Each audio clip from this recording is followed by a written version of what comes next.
End of quote.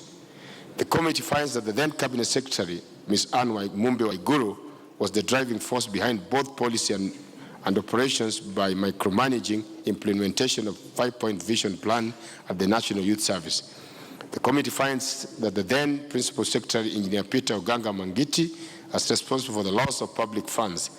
The committee apportions responsibility to individuals at the Ministry and the NYS as per Article 2265 of the Constitution, which has been cited herein above.